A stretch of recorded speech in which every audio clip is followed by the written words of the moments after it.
আমি বেসিক্যালি কিন্তু ছোটোবেলা থেকেই নৃত্যশিল্পী। আমার প্রথম পরিচয় ছিল আমি ক্লাসিক্যাল ডান্সার। বহুদিন নেচেছি, টেলিভিশনে নেচেছি, বিটিভি অ্যানালিস্টের ছিলাম।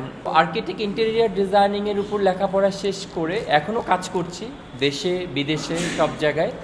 হ্যাঁ, আজকের পোশাকটা সম্পূর্ণ আমার সিগনেচার ডিজাইন।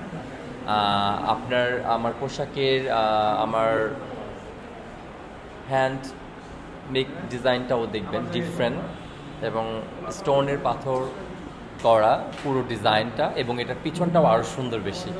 তো ব্যাকগ্রাউন্ডটা একটু পরে হয়তো দেখাবো আপনাদের। তো পুরো থিমটাই আমার নিজস্ব করা ডিজাইন। হ্যাঁ হ্যাঁ হ্যাঁ হ্যাঁ হ্যাঁ, সব কিছু বেসিক্যালি ব্লেজারটা আমার নিজস্ব ডিজাইনে করা এবং শার্ট সব কিছু, এবং কি এটার সাথে কিন্তু জুতোটাও আছে ম্যাচ করা, ডিজাইন করা আর কি। এটাও ডিজাইন করা। হ্যাঁ, এটা হয়তো বা বসে আছে, কিন্তু কিছুক্ষণ পর হয়তো বা দাঁড়িয়ে আপনাদেরকে আমি দেখাবো না, অসুবিধা নেই। এটা পুরো পৃথিবী দেখুক আমি চাই। ইন্টেরিয়র ডিজাইনার থেকে যে ফ্যাশন ডিজাইনার এভাবে শিফট করলেন কিভাবে, মানে কি চিন্তাধারা? আচ্ছা, আমি বেসিক্যালি কিন্তু ছোটোবেলা থেকেই নৃত্যশিল্পী। আমার প্রথম পরিচয় ছিল আমি ক্লাসিক্যাল ডান্সার। আমার বেস ছিল ভরতনাট্যম। তো যেহেতু ভরতনাট্যম করতাম, আর পাশাপাশি আমি কাথকও করতাম, ফোক, তারপর হচ্ছে বিভিন্ন ধরনের কন্টেম্পোরারি, ব্যালে, বিভিন্ন ধরনের নাচ করতাম। তো নাচ থেকে আস্তে আস্তে হয়ে আসা, বহুদিন নেচেছি, টেলিভিশনে নেচেছি, বিটিভি অ্যানালিস্টের ছিলাম। তো বিভিন্ন চ্যানেলে তখন নাচ করতাম, একসময় শিখাতামও। শিশু একাডেমিক টিচার ছিলাম, আমি বাফার টিচার ছিলাম সিনিয়র ডিপার্টমেন্টের।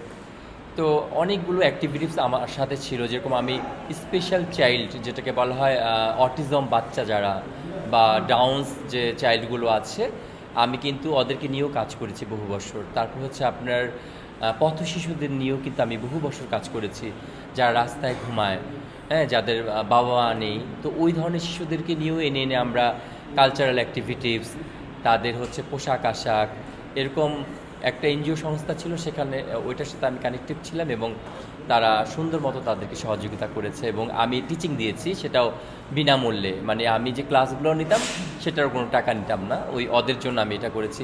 তো এরকম বিভিন্ন অ্যাক্টিভিটিসের সাথেই ছোটোবেলা থেকেই ছিলাম, এখনও ভালো লাগে। আর এখন তো জানেন যে ইন্টেরিয়ার ডিজাইনার, তারপর ইন্টেরিয়ার ডিজাইনারের পাশাপাশি ইন্টেরিয়ার ডিজাইনের উপর স্টাডি করলাম। সো আর্কিটেক্ট ইন্টেরিয়ার ডিজাইনিংয়ের উপর লেখাপড়া শেষ করে এখনও কাজ করছি দেশে বিদেশে সব জায়গায়। আমার বিস্তার রয়েছে, আমার কাজের ছোঁয়া রয়েছে, দেখবেন আমার শিল্প রয়েছে। আর পাশাপাশি যেটা হচ্ছে, তারপর আমার না শেখার খুব মানে ইচ্ছে, মানে যেটা আমার মনে হয় আমি শিখবো শিখি। তারপর মনে হলো আমি ফ্যাশন ডিজাইনিং নিয়ে লেখাপড়া করব। তারপর ফ্যাশন ডিজাইনিং নিয়ে আমি পড়াশোনা স্টার্ট করলাম, ওইটার উপর স্টাডি করলাম। তো আজকে যে এই যে ডিজাইনটা করেছি, এটা আমার ওইটারই ফল, যে আমি যে শিখেছি, আমি যে ডিজাইন করছি, বা এর আগে যে প্রোগ্রামগুলোতে আপনারা আমাকে শো স্টপার হয়ে দেখেছেন, যে স্টেজে আমি লাস্টে এসেছি, ওইটা কিন্তু সম্পূর্ণ আমার নিজস্ব ডিজাইন, এবং ওইটা কিন্তু একটি ভিন্টেজ একটি লুক ছিল। তো প্রতিটি প্রোগ্রামে আমি আলাদা আলাদা লুকে আসি এবং আমার নিজস্ব ডিজাইন নিয়েই আসি।